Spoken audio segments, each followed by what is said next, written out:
Hello, everyone, and welcome to the Atlanta Standard Open. I'm Glenn Jones. I'm here with Korey McDuffie. Hello. Korey, you're an Atlanta native, as it were, playing a lot of these tournaments. You're playing Naya today. I am playing Naya. I usually like blue-white decks, but I'm stepping in the opposite direction today for some Gate Crash cards. I know that Naya, towards the end of the previous season, was splashing a lot of colors. Like, we started with 3 colors, like Jonathan Jobs' Invitational deck, moved into 4, like my own Vegas deck, and my opponent in that tournament's blue Naya deck as well. And by the end of it, we were just splashing everything. We got people with Sphinx's Revelation, Slaughter Games, the whole shebang. You've returned to a core of just red, green, white. Yes. Employing the new Shocklands, which fuel these mana dorks, I imagine. Yes. If anybody's going to say what the best card is out of Gate Crash in a nutshell, they'll probably just say the lands. And, this deck obviously gets 2 of the lands, the Stomping Grounds and the Sacred Foundries, which obviously Arbor Elf can untap your Stomping Grounds. So in some ways, it's better than Farseek, which most people are really, really in love with. And this deck can't really afford to play Farseek because I want to play 4 Domri Rade. Yeah, Domri is... I like him a lot, actually. If you're a fan of Above the Curve, you know that I picked him as like my mythic rare to hit the highest price tag from the set. And I stand by that. He's a 3-mana Planeswalker, can generate a very powerful effect, but I think people were underwhelmed initially and have just started warming to him. What's been your experience? Well, he's part of the reason why I built the deck pretty much the way it is. As you can see, I play all creatures, all lands, minus this 1 Garruk. And he, assuming you have only a couple creatures in your opening hand and you play him on turn 2 off an elf and you have 30 creatures in your deck, you're more than 50% to draw a card off of him. And the fact that he comes in with 3 loyalty and immediately gets ticked up to 4 makes him Searing Spear proof, makes him a lot of those burn spells that normally you'd just be able to deal with a 3 loyalty Planeswalker. I feel like he's can't be killed, especially if you play him on turn 2. Yeah, on turn 2 he's big, no creature can effectively attack him down past that point, and in a deck with 30 creatures, obviously, defending him is not very difficult. Exactly.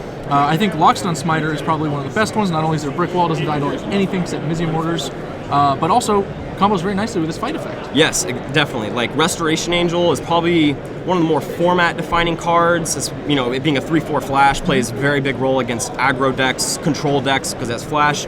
And when you have a Lockstone Smiter, you just don't fear Restoration Angel in any way, especially when you can fight it post-combat. Another reason why Domri's really good is the fact that I do have so many creatures. I can actually benefit off fighting some of my things. Like if you ever trade a Thrag Tusk for any creature, like you can kind of control the board a little bit, and the deck doesn't have any removal as it is. So fighting is definitely a big thing. You've had to make some sacrifices with your spell counts, especially, but in return you get the power of Domri, and you're playing a lot of the cards that made Naya good in the first place, including the ability to basically turbocharge it with additional mana dorks. Definitely. The other Gate Crash card you've made room for in the main deck, Aurelia, the War Leader. Now, Aurelia, pretty much my worst matchup, which I just lost to in the feature match, is Bant Auras, and it's really hard to race that deck because they kind of just do it better than you. Like, I can open good draws when I turn 2 a Smiter and turn 4 Thrag Tusk or something, but generally their draws are more tempo-oriented and can beat me really fastly. With Aurelia, if you actually just play Thundermaw and attack for 5, and then next turn play Aurelia, that's 5 plus 8 plus 8. That's 21 damage, 2-card combo. And Domri Rade can help, get through the mana dorks that normally would just be lands and can help you find the cards themselves. So definitely Aurelia is a lot of damage, and another Gate Crash card that I think will have a huge impact on Standard as it can make you race, especially Thundermaw Hellkite's just a big game player as it is. So I think Aurelia will... This is the first week Gate Crash is around, so people are kind of just playing Matt Costa's blue-white-red deck from the last Grand Prix and Bant Auras because they've been most successful. And just like I said, I think most people's first impression is the lands are the only thing to come out of Gate Crash, but I promise you with a little bit of innovation and time, cards like Aurelia and Domri Rade will make their way everywhere. I think especially this week, 4 toughness creatures that are really threatening, like Aurelia, Smiter, Thundermaw Hellkite, those decks have started to lean on Searing Spear for their mono-red matchups. Much worse card against a Naya deck like this one. Definitely. Down in the lands, you've gone with Gavany Township over Kessig Wolfrun. Yeah. Which is, I think, an unconventional shift from the last format where Kessig Wolfrun was pretty much the clear winner. Yes. But obviously, so many more creatures, all these mana guys. I think the Gavany Townships are working well. Yeah, even with all these mana-fixing dual lands, the mana base can still kind of be rocky some games. Like, if I, Arbor Elf has to have a forest to untap, so I can't just count on Cavern of Souls to make him a mana producer like I can Avacyn's Pilgrim. So that kind of messes with the mana base. The fact that you want to have a turn 1 untapped green source, there's only 4, 8, 11, and 13 if you count the 2 Cavern Souls. So the mana base is kind of rocky. I feel like in general, Township's probably better in this deck because of how much I just like swarm the board. Like these are like probably like the biggest rolls, the 10 mana fixing. Sure. And even with Kessig Wolfront, I definitely want it in the deck, but I think Gavany Township's just a tad bit more necessary, and is what I went up with instead. Okay. Speaking of Cavern of Souls, I think that's one of the incentives to playing a heavy creature Naya deck in the first place, especially when you expect a lot of the blue decks.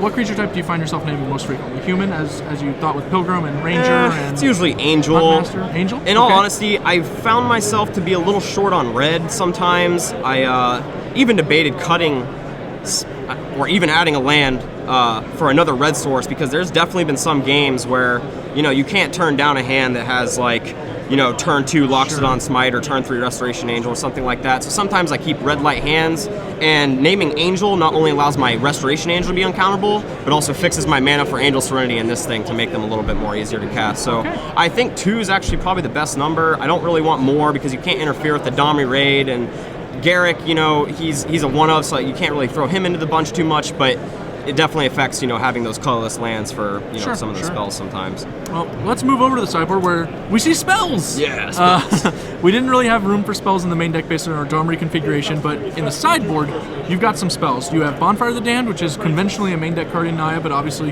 you had to make some room. Yep. Aurelia's Fury, hyped card from Gatecrash. Yeah. Triumph of Ferocity, good card in control matchups, and one of the better cards, I think, in Naya in general. A bit of a underwhelming but powerful card, like people don't really realize. Yeah, certainly. And then you've got additional creatures, of course, in a Centaur Healer and Sigarda. Yeah. So let's first just talk about the bonfires. You obviously had to switch them out of the main deck. What was the point where you realized you needed to make that sacrifice? Well, first off, I only think Bonfire... I think Bonfire is a little bit better in the last metagame. If this metagame is going to have a lot more blue decks, which Gatecrash may have in store, or even burn decks. Bonfire is not very good against burn decks, so I felt like it was kind of deck sensitive. I definitely boarded in against any deck like mine that has these mana elves. Ben Stark's deck from the Grand Prix that's like a billion mana producers and maybe even Lingering Souls. Those kind of decks I want Bonfire against. But there's some grindy decks, like you were saying, the Naya decks ended up splashing blue and black. You don't want Bonfire against those decks. They're like, you know, big creatures and, you know, kind of win the game off 1 threats. And also, it's I just think it's kind of deck dependent. Sure. I think that Aurelia's Fury can very much take the place of Bonfire in some of the Naya matchups. Yeah. Where you really just want to get through lethal. You don't really care if the creatures live or die. Yeah. In a lot of circumstances. So when you're boarding in the spells, do you find yourself having to trim down on Domri, or do you just take the hit? Sometimes. Like, especially in the first round, I played against the Dark Naya deck, like you said, and I definitely cut a Domri because I boarded in the 3 Triumphs and the 2 Aurelia's Furies. Okay. Aurelia's Fury, against some decks that, like I said, have those one-hitter creatures, like even Angel Serenity, you have to have an out to them. And like I said, Domri Raid, I kind of, you know, he fights or whatever, but he can't fight an Angel Serenity, or even few things can. Even only sometimes can you profitably fight a Thundermaw, Hellkite, or Thragtusk. So I like to have Aurelia's Fury. Oh, Olivia was the big game player in round 1, but I definitely like to have cards like that, so I have outs to you know, those kind of cards. Sure. I just don't want to be cold. But Aurelia's Fury is fine against like probably zombies, like, you know, if you're on the play and like have a good, you know, if you draw your Manic Cells and just like ping their board, it's probably fine. Also, I just like to have it against pretty much those Dark Naya decks. Any of those decks that go long and try to play 1-game threats where I can either, you know, fireball them for 10 or, you know, make a profitable, you know, board sweep or something. Sigarda is a card that's been coming up in the world, I think mostly since the Invitational in Los Angeles. Yep. You already said that you principally name Angel with Cavern, so it seems like a very natural fit, especially in the matchups where you're boarding it. Absolutely. Like, the biggest card, the biggest deck that card's good against is Matt Costa's deck, the blue, white, red. Yep. It's kind of hard to deal with it. Like, if you can manage to get a couple, you know, not let them get too ahead, and you just like turbo out of Sigarda, how do they deal with that? I don't even know a single card in their deck. Verdict is like their only answer, and an Angel by itself just requires a Verdict. So that gives you a lot of time to get ahead of something like Domri. Definitely. And I think a lot less people are going to be playing Supreme Verdict now that Boros Charm counters that. That wasn't necessarily the reason why I played Sigarda, but other than the fact that it has hexproof. And even round 1, my opponent played a Liliana and had a Tribute to Hunger in his hand, and he ended up just throwing the Tribute to Hunger away because he had to flip his Huntmaster. So, like, I don't know. I feel like Sigarda is definitely relevant in that case. But the 5/5 hexproof flyer, the fact it stops Restoration Angel and any of those other things, I really like him. Sure. All right. Well, You're off to a 1-1 start in, Yep. in the Standard Open, so you've got some rounds to claw back. Yeah. But I wish you the best of luck. Thank you. Hopefully we'll see you at the top of the standings later. Excellent. Thank you.